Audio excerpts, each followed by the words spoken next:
채널대뇌의 호기심.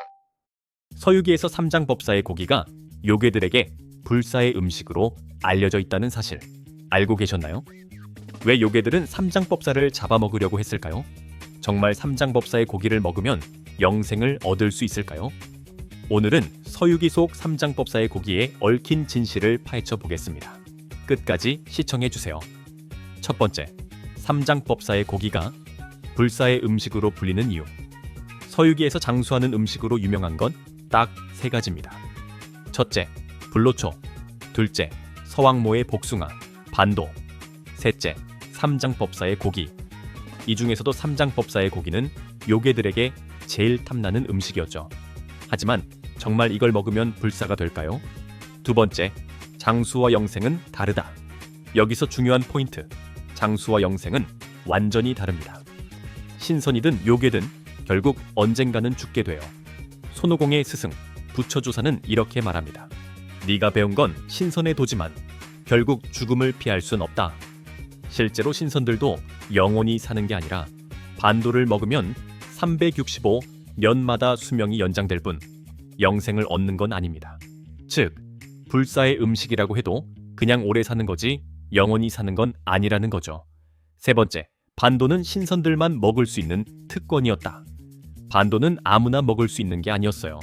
이건 마치 대기업 임원들만 받을 수 있는 특별 보너스 같은 느낌입니다. 반도는 천계에서 높은 직급을 가진 신선들만 먹을 수 있었고 일반 신선이나 요괴들은 접근조차 못했죠. 그래서 요괴들은 반도 대신 삼장법사의 고기를 먹고 수명을 늘리려고 했던 겁니다. 네 번째, 삼장법사의 고기는 아무렇게나 먹으면 효과가 없다. 그냥 삼장법사를 잡아먹으면 된다고 생각하시나요? 그게 아닙니다. 대붕정이라는 요괴는 삼장법사의 고기를 그냥 먹는다고 효과가 나는 게 아니라 특정한 방식으로 조리해야 된다고 했어요. 그래서 요괴들에게 이렇게 말합니다. 이 고기는 그냥 먹으면 안 된다. 반드시 하늘 아래에서 천천히 쪄야 한다. 즉, 이건 단순한 고기가 아니라 제대로 조리해야 효과가 나는 신비한 음식이었던 겁니다. 다섯 번째, 실제로 삼장법사의 고기를 먹은 요괴는 없었다. 놀랍게도 서유기 원전에서 삼장법사의 고기를 실제로 먹은 요괴는 단 한 마리도 없습니다. 가장 가까웠던 요괴는 사오정인데 그는 유사해서 인간들을 잡아먹었고 물 위를 떠다니는 사람의 뼈가 그 증거였죠. 하지만 삼장법사의 고기를 직접 먹은 요괴는 단 한 마리도 없었습니다. 부처는 말합니다. 삼장법사는 전생의 금선자였으며 그의 몸은 불법을 위해 쓸 것이다. 즉, 삼장법사는 부처의 계획 안에서 만들어진 존재라 요괴들이 그를 먹는 건 절대 불가능했던 거죠.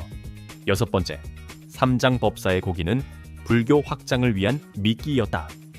삼장법사의 고기는 요괴들이 탐낼 만한 음식이었지만 사실 부처가 불교를 확장하기 위한 미끼였습니다.